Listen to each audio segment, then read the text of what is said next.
Las indicaciones para estos pacientes. ¿Cuál es la importancia de esto? Que lo tengo marcadito. Que si el paciente requiere hacerse una cirugía, ya sea mayor o sea menor, o sea una cirugía dental, en el caso de warfarina, tiene que dejar el tratamiento anticoagulante 4 a 5 días previos a la cirugía. ¿Ya? Y en el caso de acenocumarol, 2 a 3 días antes de, por ejemplo, si le tiene que hacer una extracción molar, tiene que dejar el tratamiento previamente. ¿Ya? Y ahí, ¿qué es lo que se hace? ¿Cuál es el protocolo? Paciente cesa el tratamiento anticoagulante, dependiente de cuál de los dos se estaba utilizando, por los días necesarios, 2 a 3 días, 5 días por lo menos, y se le vuelve a tomar un INR. ¿Ya? Una vez que se tiene ese resultado, es que recién se puede pasar a cirugía. ¿Ya? No antes, porque puede ser que el paciente todavía, debido a que su metabolismo está cambiado, puede ser que todavía esté realizando efecto el anticoagulante. ¿Ya? ¿Cuáles van a ser las interacciones? Principalmente desplazamiento de unión a proteínas por los AINES. Ya, fíjense que tanto warfarina como acenocumarol tienen una unión a proteínas bastante elevado, 90 en el caso de acenocumarol y en el caso de warfarina un 97%. ¿Ya? ¿Qué va a ocurrir? Si yo lo estoy administrando concomitantemente con AINES como diclofenaco, ibuprofeno, naproxeno, van a desplazar esta unión y van a provocar que aumente el efecto anticoagulante. Por ende, aumenta el factor de sangrado, ya, de que pueda ocurrir sangrado. Aparte de eso, por mecanismo, los AINES también pueden provocar aumento del sangrado. ¿Ya? Nutrición parenteral, lo que ya les mencionaba. Si yo provoco un déficit de vitamina K, los valores de anticoagulación van a tender a aumentar. ¿Ya? Pero si tengo un paciente que está hospitalizado, que no puede deglutir, que se le tiene que administrar nutrición a través de vía intravenosa, tengo que tener ojo con cuánto es la vitamina K que yo voy a estar administrando. ¿Ya? A pesar de que, claro, yo le acabo de decir que por alimentación normal, por vía enteral, debemos administrarlo, ya la cantidad que se absorbe va a depender de la microbiota. ¿Ya? Entonces, por eso también es importante de que cuando yo lo estoy administrando directamente a circulación, tenga ojo con cuánto es lo que yo administro. ¿Ya? Y como estos factores se producen principalmente en el hígado, tengo que tener ojo con los pacientes que tengan hepatopatías, ¿ya? Que tengan fallo a nivel hepático, porque se va a producir menos, y si yo estoy entregando dosis muy elevadas, puedo tener valores de INR muy altos. ¿Ya? Ahora, en base a esto, ¿cuál creen ustedes que es el antídoto de este medicamento?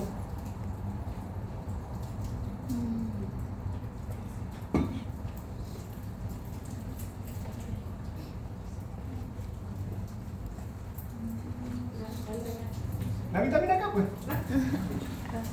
Por eso era que se decía de que no pueden consumir alimentos ricos en vitamina K porque es el antídoto, ¿ya? Pero tengo que consumir, por ejemplo, un repollo cocido completo para poder lograr cantidades similares a lo que yo voy a administrar, ¿ya?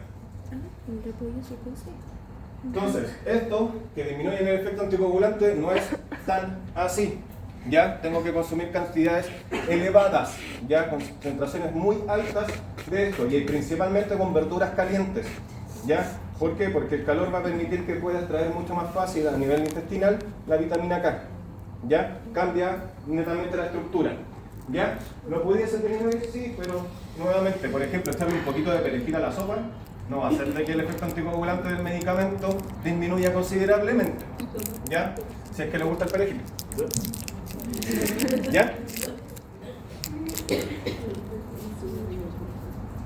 Bueno, esto ya se lo conté. El tipo de protrombina es una prueba de laboratorio que es de coagulación, es similar a el TDPK, ya lo que mide netamente la vía común, y netamente se tiene que normalizar, por lo que les contaba. Se utiliza una enzima que es de origen animal, en el cual no siempre va a tener los mismos resultados. Por eso es que no se informa el tiempo de protrombina, sino que cuando vean lo que es coagulación, le va a aparecer el INR, que es el International Normalized Rating. ¿Ya? ¿Ya? Que netamente que lo que es el tiempo de protrombina corregido en base al tipo de enzima que se ocupó, de dónde se extrajo y cómo se extrajo. ¿Ya? Pero los valores normales para anticoagulación son entre 2 a 3. ¿Ya? pero dependiente de la patología, como les mencionaba. En algunos casos vamos a tener valores mayores, que va a ser entre 3 y 4. Por ejemplo, cuando hay un reemplazo de una válvula mitral, ahí tengo que tener valores más altos, que es la válvula, una de las válvulas del corazón. ¿Ya? ¿Cuáles son las características principales de esto? El comienzo de acción es bastante lento. Acenocumarol es mucho más rápido que warfarina. Ya, warfarina se tiende a utilizar más en pacientes adultos mayores o pacientes que tienden a ser no cumplidores, ya que se les olvidan las dosis. Esto, ¿cómo generalmente se administra?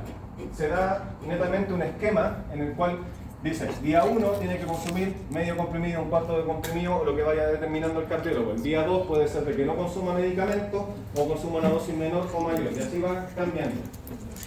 Dependiente de cómo estén los días, cómo estén los valores de INR realmente, va a ser que netamente puede hacer de que le administren tratamiento para 2-3 días, como puede ser hasta 42 días.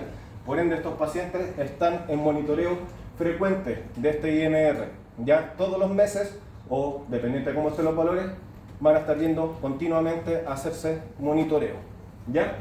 Por ende, el índice terapéutico de estos medicamentos es bastante estrecho.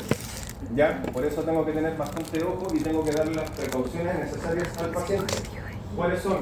Si se corta, ver cuánto está sangrando, cuánto está perdiendo. Si está perdiendo mucho, dirigirse directamente a urgencias. ¿Para qué? Para que le administren fitomenadiona, que es el nombre de la vitamina K para administración en consultorio u hospitales o niveles de urgencia.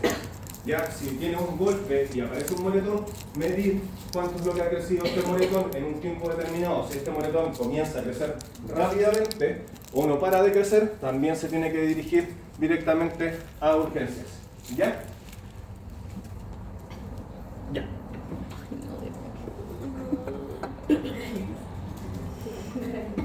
Seguimos con los anticoagulantes. Obviamente, como tenemos esto, que fueron los primeros anticoagulantes que aparecieron, que es la warfarina con el acenocumarol, que actuaban en varias vías, ya, porque recordemos, son el factor 2, el factor 7, 9 y 10. Factor 2 y 10, vía común. Factor 9, ¿dónde está? Vía intrínseca. Y factor 7 está en la extrínseca. Por ende, afectan todas las vías de coagulación. ¿Qué es lo que se propusieron? Ya, como tenemos que estar haciendo un análisis bastante continuo y rápido, se buscó poder netamente actuar en la vía común, disminuir las reacciones adversas de estos medicamentos y disminuir la continuidad de tratamiento. ¿En qué sentido? ¿Cuántas veces tengo que estar midiendo el valor de INR para poder calcular cuánto era la dosis de anticoagulación? Y ahí es cuando aparecen los nuevos anticoagulantes orales, más conocidos como NACO. ¿Ya? NACO. ¿Ya? Ojo con eso, porque de repente en los hospitales aparece como ACO, y es anticoagulante oral, y se puede confundir con anticonceptivos. ¿Ya? Entonces hay que leer un poquito qué es lo que está apareciendo. Va a aparecer que el paciente está en tratamiento NACO, que es un nuevo anticoagulante oral. ¿Ya? ¿Cuáles son estos? NACO, NaCO. ¿Ya? ¿Cuáles son estos? Rivaroxaban, dabigatran. ¿Cuáles van a ser sus mecanismos de acción? Principalmente vamos a actuar a nivel del factor 10A o vamos a actuar a nivel del factor 2. ¿Ya? ¿Cuáles son sus gracias? Sigue siendo administración oral, sigue siendo eliminación renal, ¿ya? En pacientes los cuales lo puedo utilizar en pacientes con enfermedades renales crónicas, sí lo puedo utilizar, pero con mayor precaución. Pero cuando se presentaron, su mayor gracia era que no requieren monitorización, ¿ya? Lo cual con el tiempo se demostró que no es cierto. ¿Ya? Sí requieren monitorización, pero la monitorización es mucho menor que la de warfarina o acenocumarol. Generalmente se hace 1 o 2 veces al año, no para cada administración. ¿Ya? ¿Qué consideraciones debemos tener con los anticoagulantes orales? Por eso les decía, ojo, que se pueden confundir. ¿Ya? Tenemos fitofármacos que potencian el efecto anticoagulante, como por ejemplo, ¿cuáles? La hierba de San Juan, el ginseng y el ajo. Ginseng y ajo son factores netamente de mejora de circulación sanguínea, ¿ya? Y eso puede afectar la anticoagulación. La hierba de San Juan generalmente se tiende a utilizar como relajante, ¿ya? Como un tranquilizante. Y el ginkgo biloba potencia el efecto anticoagulante y antiplaquetario, ¿ya? Por ende, en los pacientes que ustedes tengan con tratamiento anticoagulante, es importante preguntar cómo está el consumo de estos fitofármacos, ¿ya? ¿A qué se refiere con que potencia el efecto anticoagulante y antiplaquetario de esa fórmula? Por eso apoyar a la gente que le dice abajo en la cuchilla después de como que se Eso no lo había escuchado nunca. Eso no lo había escuchado nunca, pero sí puede ser. Puede ser. La reacción de la cara. Es muy real. No lo había escuchado. Primera vez que lo escucho. Lo voy a investigar. Lo voy a investigar, ¿ya? Y lo otro, hay que tener ojo con medicamentos como la aspirina y los AINES en general, ¿ya? ¿Por qué? Porque potencian el tratamiento, la anticoagulación, en especial aspirina, hasta en dosis bajas. La aspirina en dosis baja, que ahora después lo vamos a ver, es un antiagregante plaquetario, ¿ya? Lo cual provoca que no se pueda producir ni se pueda formar el trombo, ¿ya? Y por ende, el efecto anticoagulante aumenta aún más, ¿ya? Además que los AINES en general, en dosis normales, provocan inhibición de prostaglandinas y tromboxano, ¿ya? Los cuales son procoagulantes, ¿ya? Entonces, si yo lo estoy bloqueando, el efecto anticoagulante va a ser mucho mayor. Por ende, el riesgo de sangrados en mezclas de warfarina, senocumarol o los NACO va a aumentar, ¿ya? ¿Se entendió? ¿Sí?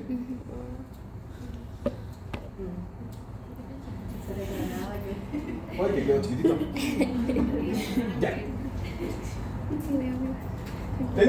Hablamos de todo lo que es inhibir la formación de coágulos, ¿cierto? Ya de formar este trombo que es netamente de fibrina, ¿ya? Que el cual se estabiliza, se le pega también las plaquetas y genera esta malla y este inflamado que inhibe o no permite la pérdida de sangre, ¿ya? Pero van a haber ocasiones en las cuales vamos a tener que este trombo va a estar exacerbado, ¿ya? Y va a producir que netamente se bloqueen las arterias y eso va a generar, ¿qué cosa? Isquemia, ¿ya? ¿Qué significa isquemia? Que no está llegando sangre hacia una zona en particular, ¿ya? Y para esto nosotros tenemos que abrir esa arteria, ¿ya? Tenemos dos maneras, una es mecánica y la otra es a través de medicamentos. Dentro de estos medicamentos vamos a tener tres que se denominan fibrinolíticos. Netamente, ¿qué es lo que hacen? Es destrucción del trombo de fibrina, ¿ya? ¿Cuáles vamos a tener? El primero es la streptocinasa o streptokinasa y después alteplasa y duteplasa, ¿ya? Funcionan en sí bastante similares, ¿ya? Destrucción de trombo. El tema es que la streptokinasa, que activa el plasminógeno, que es el que se encarga, que es una tijera, que va cortando las fibras de fibrina, valga la redundancia, la va a activar, va a producir este corte y va a destruir el trombo. El nombre es streptokinasa. ¿A qué le suena? A streptococo, exacto. De ahí mismo es de donde se saca. Por ende, el sistema inmune nuestro la reconoce como algo bacteriano y lo destruye. Por ende, la streptokinasa ya no se está ocupando, ¿ya? Salieron las alternativas, alteplasa y duteplasa, que lo que hacen es activar el plasminógeno tisular, hacen exactamente el mismo efecto, activan este plasminógeno, produce el corte de la fibrina y tiene mayor afinidad. El problema es el costo de estos medicamentos. ¿Cuánto creen que sale? ¿Cuántos caritos? Puede ser 100.000 pesos caritos. Sale alrededor de 1 millón, 1,5 millones. ¿Ya? Por lo mismo, estos medicamentos, ¿dónde están? Están reservados para, por ejemplo, infarto agudo al miocardio, ¿ya? Pero tiene que haber una evaluación previa, ¿ya?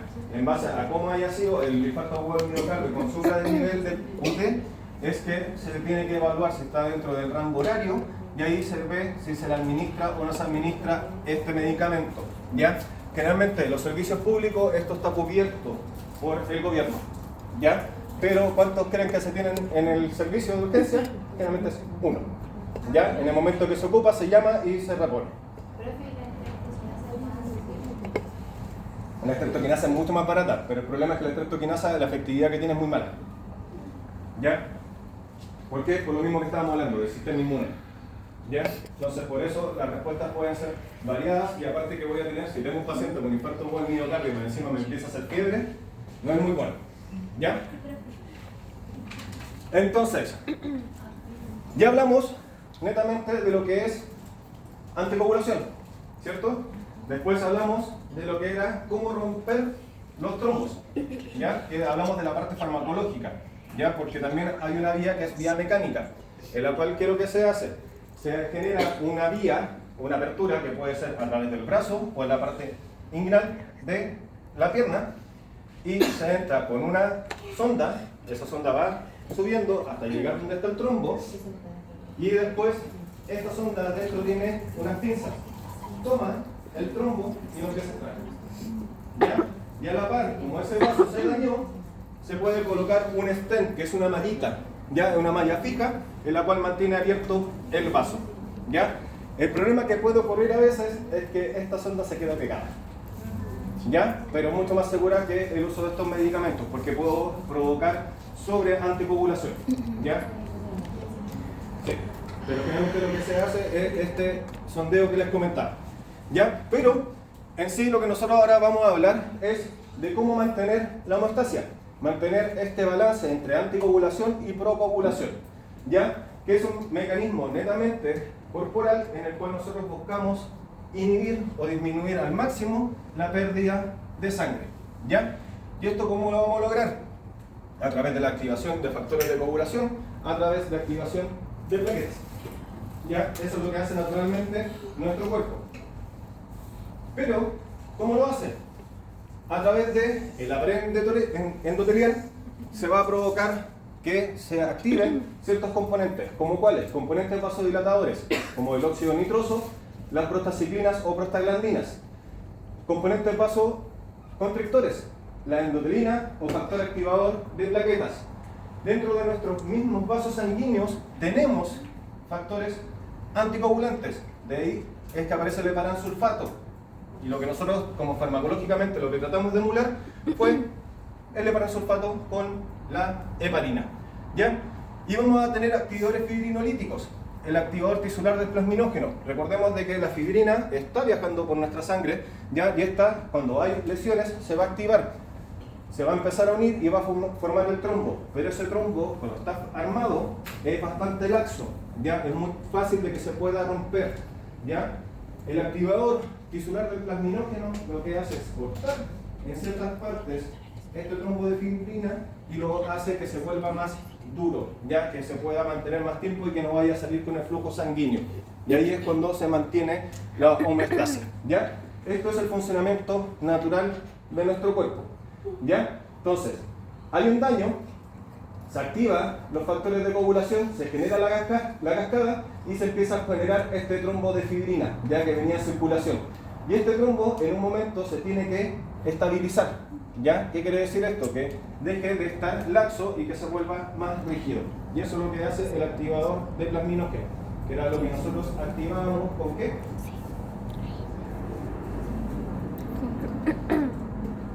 Lo acabamos de ver.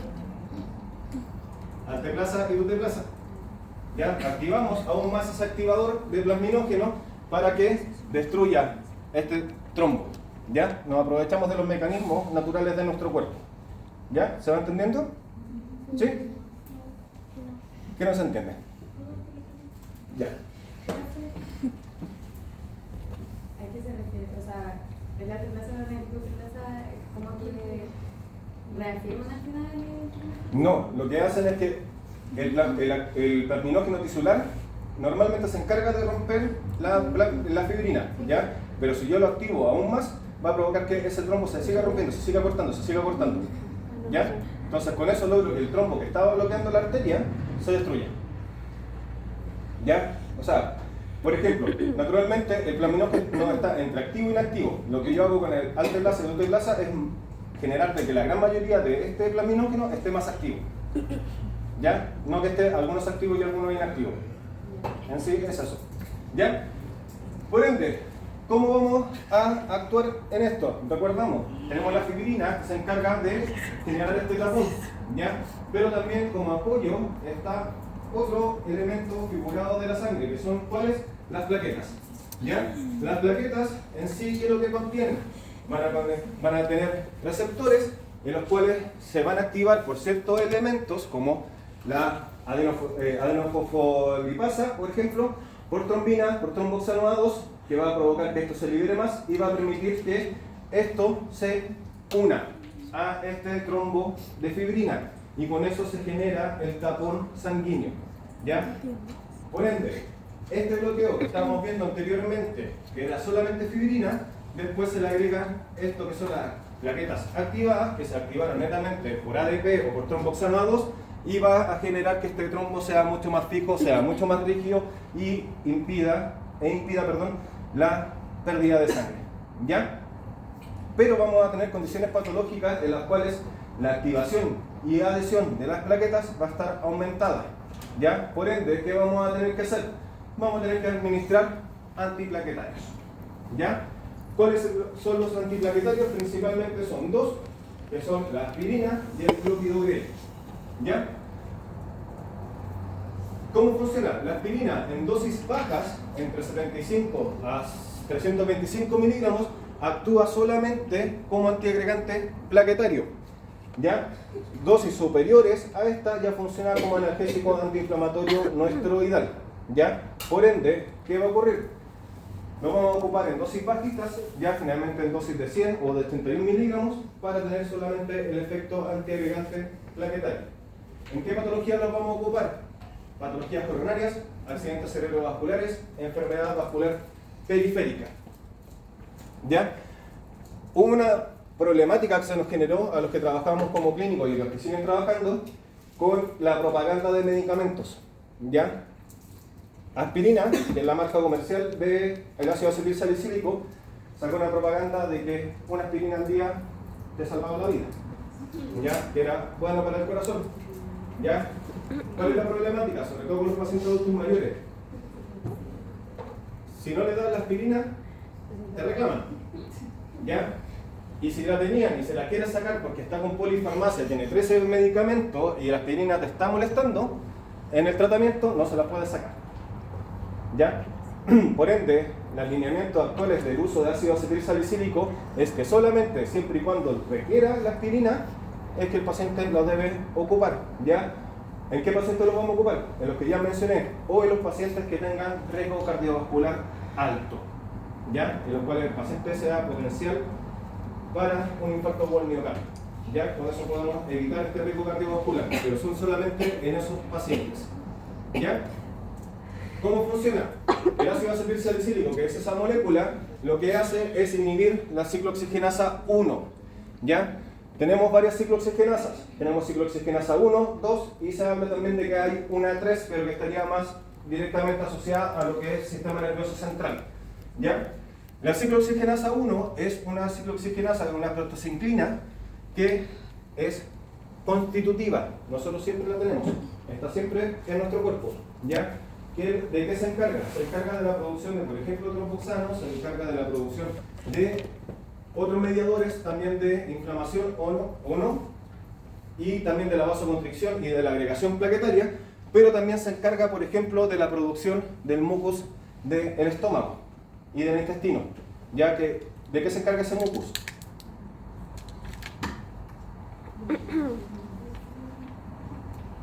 ¿Qué es lo que hace ese mucus en nuestra pared intestinal y pared estomacal? ¿Cómo? Dígalo. Sí, absorber, ¿ya?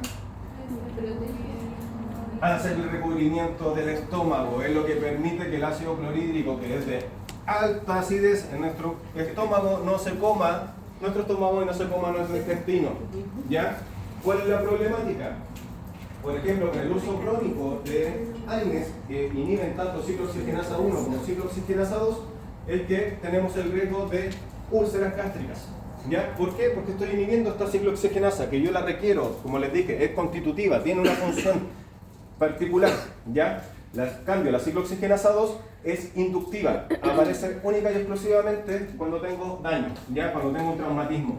Y eso se encarga de generar factores proinflamatorios y factores vasoconstrictores. ¿ya? Pero nos vamos a enfocar en ciclooxigenasa 1. Lo que va a hacer la aspirina es que se va a unir a la ciclooxigenasa 1, la va a inhibir, va a dejar de convertir ácido araquidónico en tromboxano A2. Y con eso no vamos a tener ni tromboxano que va a activar plaquetas, no vamos a tener vasoconstricción y por ende no tenemos agregación plaquetaria.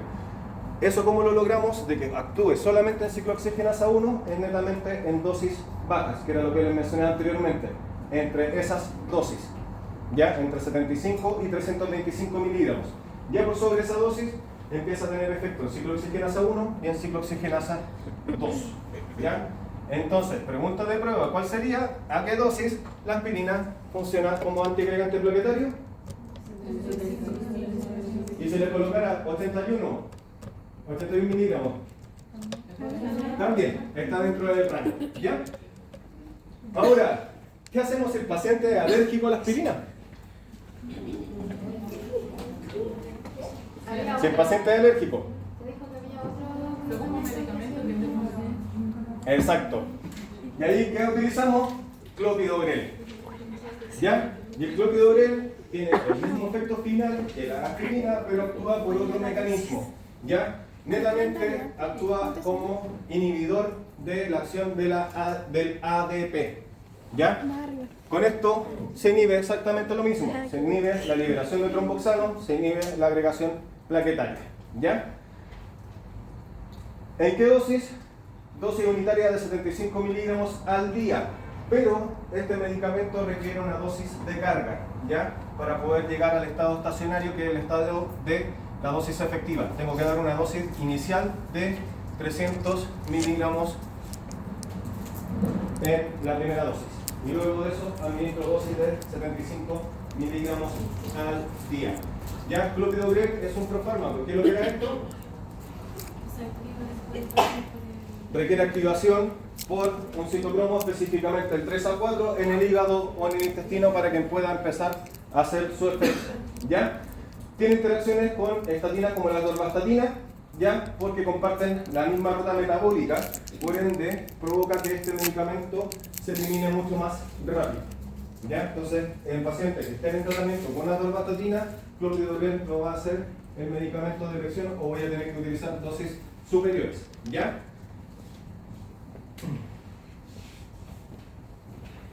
¿Para qué se va a utilizar? Principalmente en reducción de eventos ateroscleróticos, que era lo que le comentaba de las células espumosas, ya que son las que provocan el bloqueo de las arterias, ya, y como les mencionaba, requieren una dosis de carga. También lo vamos a utilizar en el síndrome coronario agudo o como alternativa a alergia o tolerancia de ácido acetil salicílico. En caso de infarto agudo al miocardio, tanto la aspirina como el clopidogrel son los medicamentos base a administrar. ¿Ya? Si el paciente está con opresión o dolor de pecho más irradiación de dolor a nivel del brazo izquierdo, problemas estomacales, disnea, diaforesis, taquicardia, y además de eso le sumamos un electrocardiograma que está alterado, la primera línea de tratamiento es administración de clopidogrel o de aspirina. ¿Cuánto le voy a administrar de aspirina? No. Se le administran 500 miligramos. ¿Ya? ¿Y cómo se administra? Por vía oral y lo tiene que masticar. ¿Ya? ¿Para qué? Para que se absorba por vía sublingual. ¿Ya? Como estoy masticando el medicamento, si yo masticara una pastilla de, por ejemplo, de 100 miligramos, no voy a asegurar llegar a la dosis mínima como antiagregante plaquetario. ¿Ya? Por eso se da una dosis de 500. ¿Ya? Entonces, van a ver que en el carro de paro de los hospitales, dentro de las líneas de medicamento, cuando hay un infarto con el miocardio, van a encontrar o aspirina o van a encontrar clopidogrel. Sí, pero en ese momento está en riesgo-beneficio. Y el beneficio es mucho mayor que el riesgo que puedes tener, sobre todo en un paciente que está con un infarto agudo al miocardio. Sí, pero es una sola toma, así que no es tan problemático. ¿Ya? Ahora, ¿cuáles son los signos de infarto agudo al miocardio en las mujeres? son mucho más silentes, ¿ya? Tiende a ser dolor de espalda, dolores gastrointestinales y por lo general a estos pacientes los cuales no están educados se les tiende a encontrar muertos en el baño por un infarto o miocardio, porque se confunde con que fuera una molestia estomacal y que tengo urgencia de ir al baño, ¿ya? Pero en el caso de las mujeres es mucho más complejo poder detectarlo y ahí el electrocardiograma es sí o sí la única solución, ¿ya? Hablamos de los fibrinolíticos, ¿cierto? ¿Cuáles eran? Streptokinasa, alteplasa, duteplasa, ¿cierto? ¿Y estos de qué se cargaban? Se cargaban de eliminar el tapón o el tapón, se me fue la palabra, el fibrinolítico o el trombo, ¿ya? Pero vamos a tener casos en los cuales el paciente está con hemorragias, ¿ya? ¿Y cómo voy a tratar esto? Netamente, principalmente, primero con compresión, ¿ya? Bloqueando la zona para que deje de haber sangre. Pero aparte, tenemos un medicamento que se ocupa bastante, sobre todo en la parte dental, que es el ácido tranexámico, ¿ya? Los otros activaban el plasminógeno, el ácido tranexámico impide la activación de este, ¿ya? Y con eso genera un efecto ¿qué? Procoagulante, ¿ya? ¿Cuáles son las vías de administración? Principalmente vía oral, vía intravenosa, ¿ya? ¿En qué se va a usar? Riesgo hemorrágico, principalmente extracción dental, en las menorragias o hemorragias por administración de trombolíticos, ¿ya? En resumen, les dejé un resumen chiquitito en el cual están todos los medicamentos donde se ocupan y para qué se ocupan, ¿ya?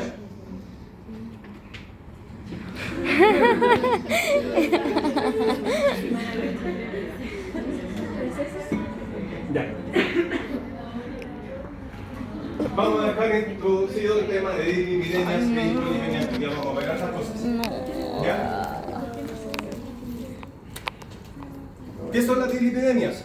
Su definición es lo que está escrito en una serie de condiciones patológicas en el cual su único principio es que se ve alterado todo lo que es la parte lipídica o el metabolismo de los lípidos y sus concentraciones en sangre, ¿ya? ¿Cuál es la importancia de esto? Son un factor de riesgo altísimo de enfermedades cardiovasculares y de aterosclerosis. ¿Cuáles son los lípidos? Principalmente vamos a tener triglicéridos, vamos a tener HDL, LDL y los kilomicrones. ¿Se acuerdan de eso? ¿Lo vieron en fisiología? Cuando nosotros nos estamos alimentando, lo primero que se ingresa son los kilomicrones, ya que son células bastante grandes que contienen los aminoácidos. Estas se van reduciendo, después pasan a ser los triglicéridos, después se transforman en LDL y después tenemos HDL, ¿ya?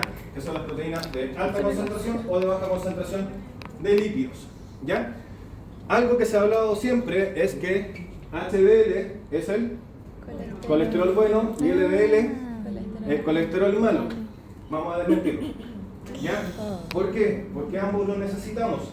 HDL, ¿de qué se encarga? Se encarga principalmente de que el colesterol que nuestro cuerpo no está utilizando regrese al hígado. Por eso es que se le consideraba que es el colesterol bueno.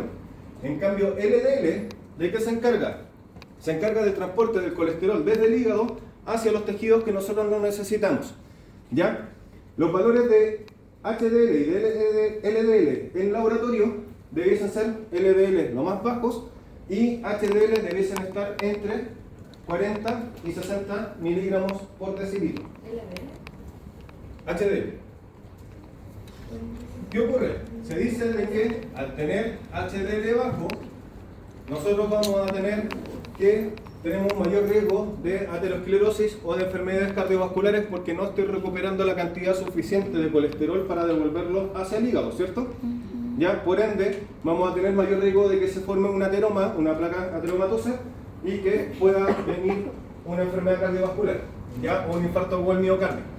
Por ende, se asumió de que mientras mayor sea el valor de HDL, mejor va a ser y menor va a ser el riesgo cardiovascular, ¿cierto? Ya. Se demostró que valores sobre los 80 miligramos por decilitro de HDL son peores que tener el LDL elevado en cuanto a lo que es riesgo cardiovascular. ¿Por qué? ¿Por qué creen ustedes?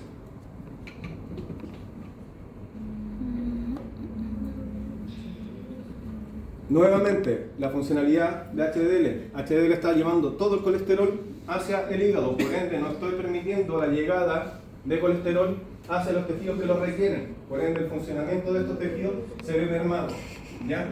Por eso es que los valores de HDL, para poder considerarlos como colesterol bueno, deben ser siempre entre 40 y 60, ¿ya? ¿Cuáles van a ser los valores de colesterol?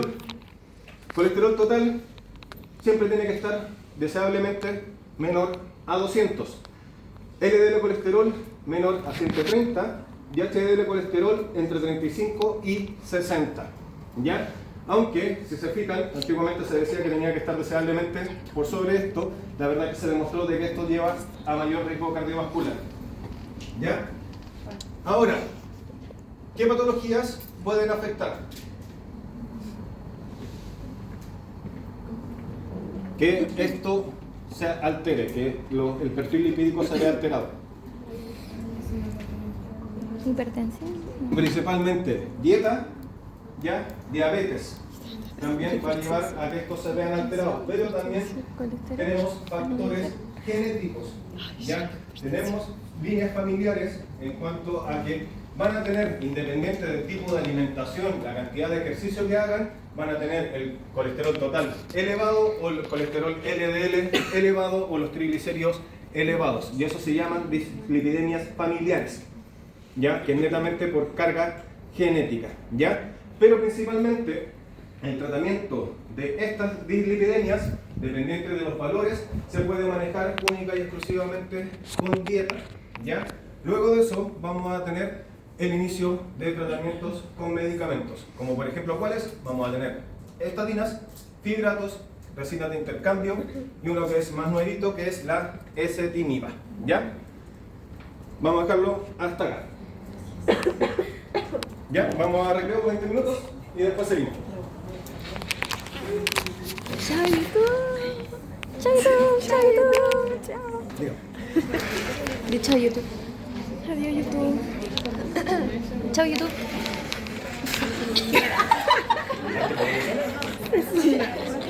Yo también tengo.